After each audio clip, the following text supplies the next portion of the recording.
I was rousted out of a fitful sleep about 11 o'clock. I was told they had found a driver for me. He'll get you through the checkpoints, they said. I started to sit up front, but the driver motioned me to the back. We drove in silence through the night.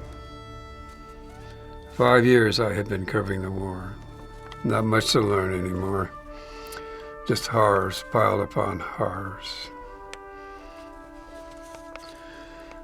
We stopped a couple of times, stood out underneath the stars. Stars always remind me I know nothing. The driver gets me through the checkpoints and on to my destination, another oasis in the middle of some kind of hell. I meet my new boss just as dawn is breaking. She comes walking across the lobby towards me, about my age, I guess. Freckle face with short, reddish-brown hair, lean and competent looking. And then it hits me. Now I'm going to learn something. She introduces herself as Sarah, orders me upstairs to get some sleep, saying, "You look awful. I'll brief you this afternoon." We got married a year later, left the war zone. Her father had recently passed away and left her an apple farm up in the Winnetochee Mountains in eastern Washington. I knew nothing of farming, ranching, growing stuff. I'd grown up in a suburb of a large eastern city, a media-blitzed kid, hastening to cars, sports, gaming, girls. Sarah had an older brother, and he was to inherit the farm. But he was killed in a mountain climbing accident. Her father had had to hire help to manage the farm the last few years. Sarah lost her mother to cancer when she was a teenager. Sarah showed me around and we decided to take it on, both of us being sick of war zones in big cities. Sarah knew how to do the work involved, having grown up around the place, doing all the necessary chores, so we settled in. I was 31, Sarah at 28. We spent the rest of our lives there, raised a son and daughter. They grew up strong and happy and raised families of their own. Sarah's parents had planted acres of fruit trees on the east bank of the Columbia River. There are apples, cherry, and apricot orchards. Mostly apple, golden delicious, wine saps, Rome beauties. There was a ranch house settled in amongst the elm and willow trees. A roomy living area with log beam ceiling and a stone fireplace at one end. There are various farm-type structures scattered about, an old shed for making boxes, a barn, a stable, outhouse, and ice house. There was a lot of work involved in managing the orchards, but I took to it. It took a couple of years to learn my way around and really become useful.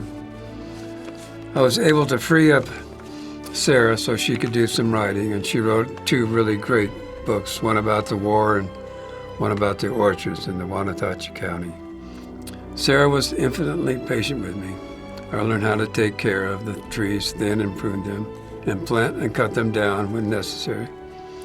Plus, I learned all about the other basic chores that need to be done around a farm. Milking cows, planting gardens, pulling weeds, splitting cordwood, clean the irrigation ditches and the fall burning of debris, etc. In August came the picking season, a rowdy time with the immigrant workers full of stories about their travels. During the harvest time, we would all work together, Sarah, myself, our children, Julian and Linda, making the boxes and wrapping the apples in oiled tissue and loading the trucks. I lost my Sarah to pancreatic cancer when she was 72. Then I had a very difficult time. I lost interest in the farm, but the children stepped up to do their work. I just did a lot of hiking and hunting and walking with my dogs.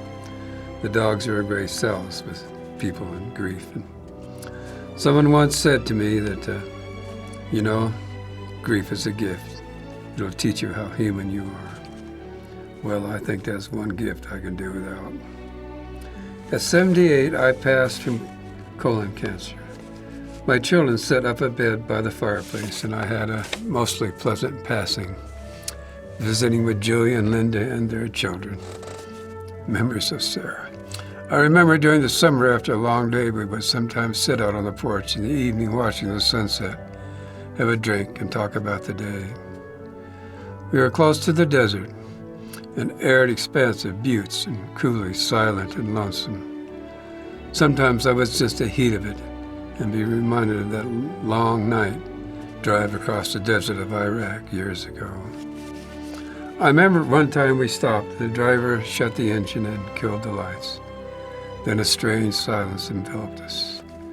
There was a waning moon, and you could see the land rising in the distance.